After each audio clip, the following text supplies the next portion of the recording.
panahon, may isang biyudang nagangalang Aling Rosa na may kaisa-isang anak.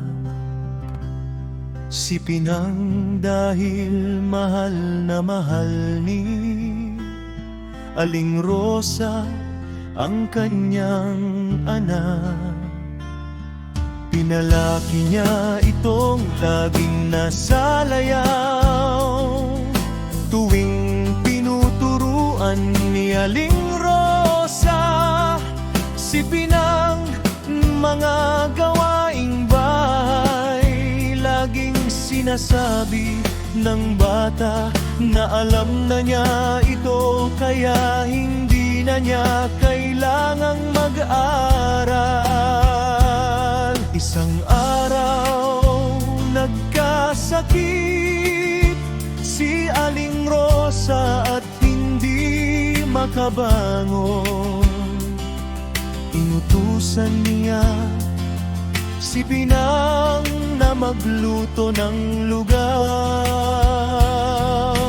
dahil hindi naman talaga marunong at laging nagmamadali para makapaglaro.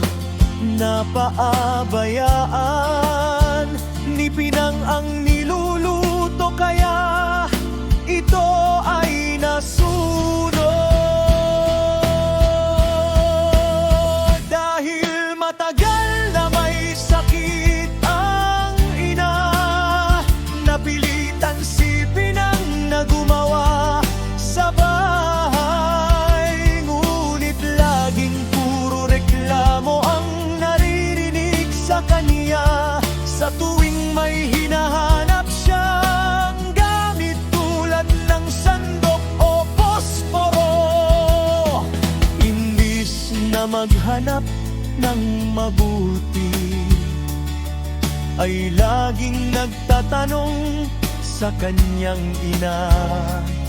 Isang araw, sa sobrang inis ni Aling Rosa, dahil sa walang tigil na pagtatanong ni Pinang, kahit nasa harap na niya ang hinahanap, nasabi ng ina, sana ay magkaroon ka ng maraming mata para makita mo ang lahat ng bagay at hindi ka na tanong ng tanong. Matapos marinig ang sumpa ng ina, biglang nawala si Pinang.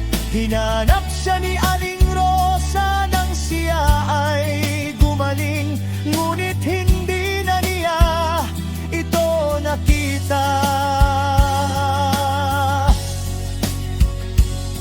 Pagkalipas ng ilang araw, may napansin si Aling Rosa na isang kakaibang halaman sa kanilang bakuran. Ito ay nagbunga ng isang prutas na hugis ulo ng tao at napapalibutan ng maraming mata. Naaalala